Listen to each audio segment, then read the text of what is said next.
ஸ்ருதிகாவோட work out பார்த்து மிரண்டு போன ஆலிஸ். பிக் பாஸ் லைவ்ல என்னெல்லாம் நடக்குதுன்னு பார்க்கலாம். ஸ்ருதிகா பிக் பாஸ் போன நாள்லேருந்தே வந்து ஒரு பழக்கம் தான் மார்னிங் எழுந்த உடனே ஒர்க் அவுட் பண்ணுறது. ஸோ அங்கே ஒர்க் அவுட் பண்ணிவிட்டு அதுக்கப்புறமேட்டு தான் வந்து ரெடி ஆகுவாங்க.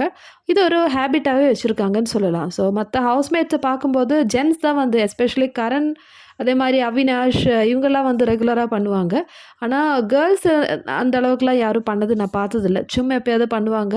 ஆனால் ஸ்ருதிகா எப்போவுமே வந்து அந்த ஒர்க் அவுட்டுன்னு சொல்லிட்டு ஒரு ருட்டீனாகவே வச்சுருக்காங்க. ஸோ இவங்களுடைய இந்த ஒர்க் அவுட் செஷன் பார்த்துட்டு மற்ற கேர்ள்ஸ்க்குலாம் வந்து நீங்கள் இப்படிலாம் ஒர்க் அவுட் பண்ணுவீங்களான்னு சொல்லிட்டு மிரண்டு போய் பார்க்குறாங்க. ஒர்க் அவுட்டுன்னு சொல்கிறது ஒரு கம்பல்சரி ருட்டீனாக வச்சுருக்காங்க. ஸோ பிக் பாஸில் போய் கூட அந்த ஒரு ருட்டீன் வந்து சேஞ்ச் பண்ணவே இல்லை. ஸோ ஆலிஸ் கேட்குறாங்க, நீங்கள் வந்து ரெகுலராக பண்ணுறீங்களே, ஆனால் எனக்கெல்லாம் வந்து இந்த மாதிரி ரெகுலராக ஒர்க் அவுட் பண்ண முடியாது அப்படின்னு சொல்லிட்டு ஆலிஸ் சொல்கிறாங்க. ஸோ ஸ்ருதிகா என்ன சொல்கிறாங்கன்னா, ஆமாம் எனக்கு வந்து பழக்கமாயிடுச்சு ரெகுலராக ஒர்க் அவுட் பண்ணி, ஒரு நாள் ஒர்க் அவுட் பண்ணலாம் கூட எனக்கு ஒரு மாதிரியாக இருக்கும். ஸோ எனக்கு அது ஒரு ருட்டீனாகவே ஆயிடுச்சுன்னு சொல்லிட்டு ஸ்ருதிகா சொல்கிறாங்க.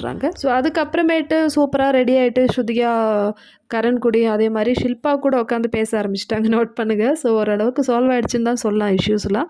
ஸோ ஸ்ருதிகா சொல்கிறாங்க, என்னோடய அம்மாவும் நானும் ஒரே மாதிரி தான், அப்படியே காப்பி பேஸ்ட்டு. என்னோடய ஆக்டிவிட்டீஸ் நான் என்னெல்லாம் பண்ணுவேனோ அதே மாதிரி தான் வந்து அம்மாவோட ஹேபிட்டும். ஸோ நானும் அம்மாவும் ஒரே மாதிரி தான் இருப்போம்னு சொல்லிட்டு ஸ்ருதிகா சொல்கிறாங்க. ஸோ ஸ்ருதிகா வந்து இப்போது ஷில்பா கூடி அதே மாதிரி கரண் கூடியெல்லாம் வந்து முன்ன மாதிரி நல்லா பேச ஆரம்பிச்சிட்டாங்க.